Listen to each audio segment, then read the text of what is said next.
More blood and air coming out. Runner 5. Non-sustained VTAC. Charge to 200 for when he deteriorates. May need blood now. Pull the pigtail back to the RA. Pull the pigtail, Dr. Mohan. Step aside. You got this. Normal sinus rhythm, 92. Pulse ox is improving. BP is 112/84.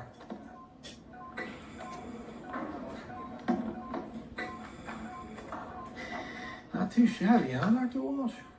I think we can admit him to general surgery now. Hell no.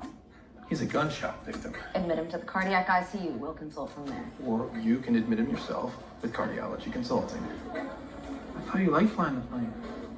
Not when it's gonna crash. That seem real to you? Solid work.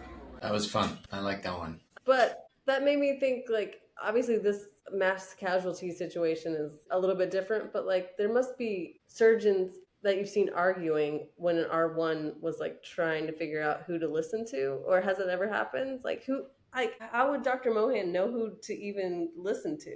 I mean, I guess she chooses right, but it's like, what would she do? That kind of stuff definitely happens, but I have a few thoughts. This show managed to, any single procedure that's cool, this show did in one season. Like there are no more cool procedures left, they did all these cool procedures.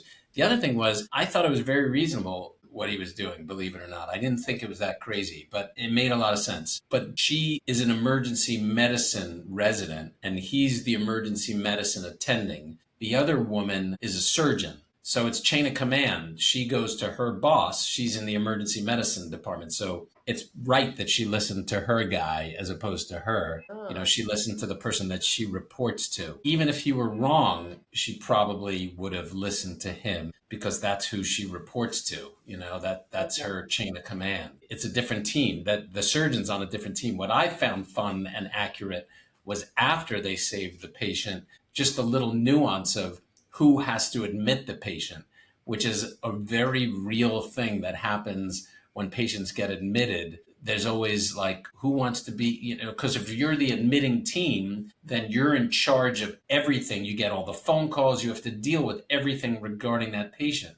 If you're just the consultant, then you don't have to deal with all the minutia. You could just talk about the specific thing that you're there for. So I thought that was a fun, and most people didn't even appreciate that. Probably only the people in healthcare. I didn't until you just said it. I kind of thought it was all a little hyped, but yeah, you're making. No, that's such a real thing. And the fact that they threw that in there was interesting that they bothered to do it because that's so real. Like